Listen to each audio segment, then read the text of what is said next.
Mike Rosenberg grew up in Brooklyn, New York, third-generation American. His grandfathers survived the Holocaust. His father served in the Israeli Defense Forces for 6 years. Judaism wasn't just a religion for Mike. It was his entire identity. Every Friday night meant Shabbat dinner with his family. Every year, Passover celebrations brought everyone together. His whole life revolved around his Jewish heritage. In 2008, at age 23, Mike joined the NYPD. He wanted to serve his community, to protect people, to make a real difference. His badge number was 5847. He worked at Brooklyn's 67th precinct.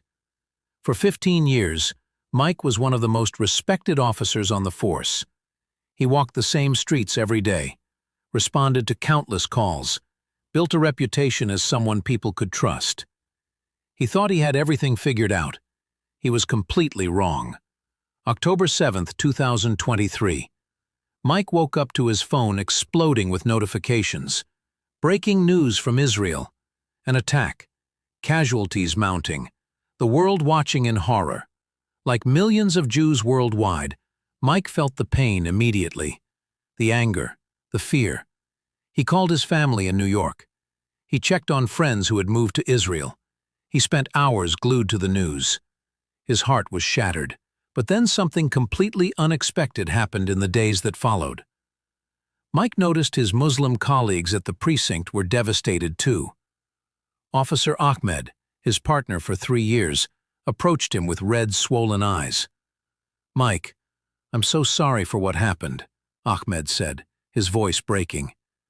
"This isn't Islam. This isn't what we believe.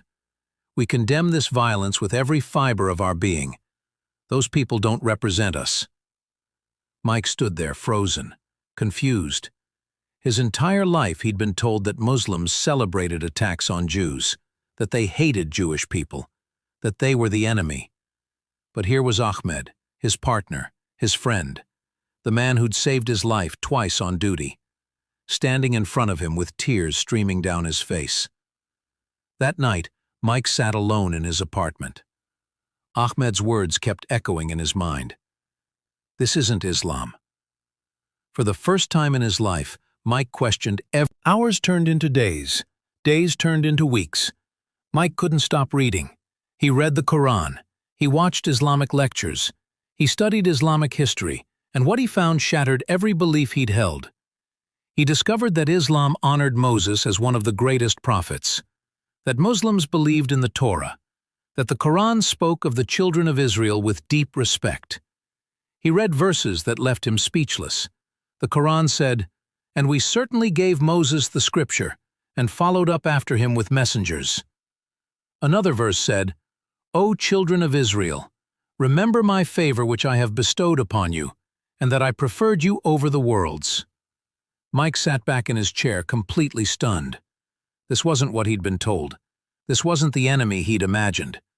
Then he discovered something that brought him to tears. He learned about the Islamic Golden Age in Spain, when Muslims protected Jews from Christian persecution, when Jewish scholars thrived under Muslim rule, when synagogues flourished in Muslim lands. He read about Maimonides, the greatest Jewish philosopher in history, who wrote all his works in Arabic, under the protection of Muslim rulers.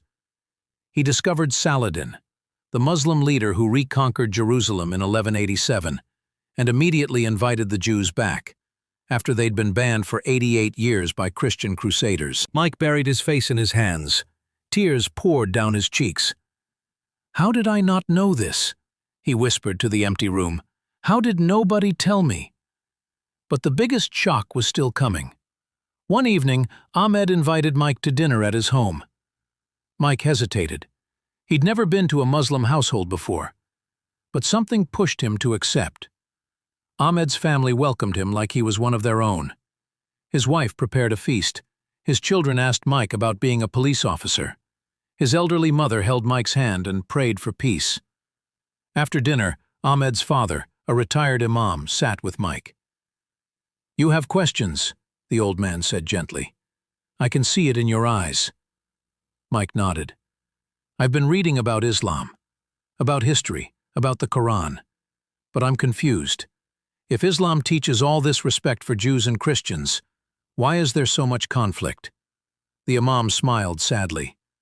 My son, let me ask you something. Does every person who calls himself Jewish follow the Torah perfectly? Does every Christian follow the teachings of Jesus? Mike shook his head. The same is true for Muslims, the Imam continued. We have over 1.8 billion Muslims in the world. Some follow Islam correctly. Some don't. Some use religion for politics. Some use it for power. But the true teachings of Islam?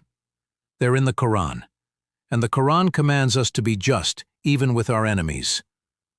The Imam opened a Quran and read, O you who have believed, be persistently standing firm in justice, witnesses for Allah, even if it be against yourselves or parents and relatives. Mike felt something shift inside him, something deep, something he couldn't explain. Over the next 3 months, Mike continued his journey. He attended Friday prayers at the mosque near his precinct. He asked questions, hundreds of questions, about God, about prophets, about life, about death, about purpose. And slowly, piece by piece, his heart began to open. One cold January morning, Mike was sitting in his patrol car during a break. He was reading the Quran on his phone. He came across a verse that stopped him cold. Say, O people of the Scripture, come to a word that is equitable between us and you, that we will not worship except Allah, and not associate